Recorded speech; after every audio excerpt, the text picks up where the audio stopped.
dito so primero pong pigtanong po sa di kabay kading lote ni Ate Gina. Mo po di so primerong tanong mag grip sa di pagkaabot po sa di right of way. Mo po di sa di para butangan ko maniti sa apa sa di ko palibot po sa di nang mo bampong di madutan. Mo po dito yo. So di pinakapuon niya. Tapos tadi na po pakamang na po siya. Amo dito si primero kaabot galing po sa Ate Gina sa di right of way kabay po kading lote niya. Tapos dito di po so sumunod po paggalin sa to gilid sa tong lote ni Ate Gina.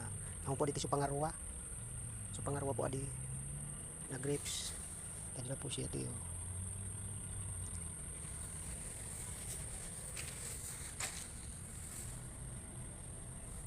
Tapos tiso pang tulo po sa di maratita or aran ni po kaya baklayong ko na sana po di ko na i-off.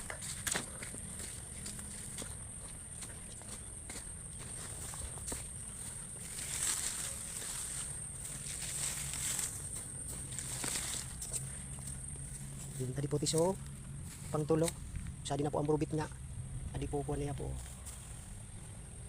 So sa di po anti aran ko pinakaunang tanong matalong pang tulo po aditi pang tulo po.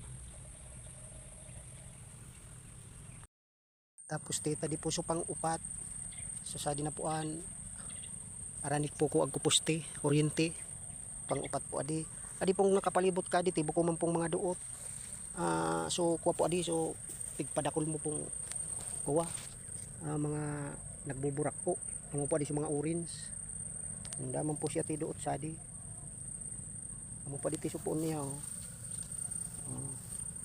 tapos po ti amo nga adi pinakamangko na po sa di tansi pigibo ko pong kuha niya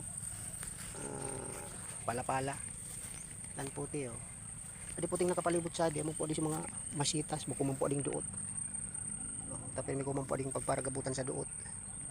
Tapos tiso pang lima sadto po pinakapuro mo na po adi tiso pang lima sa di na po lote mo po nakalog na po sa di lote mo ding supang lima po adi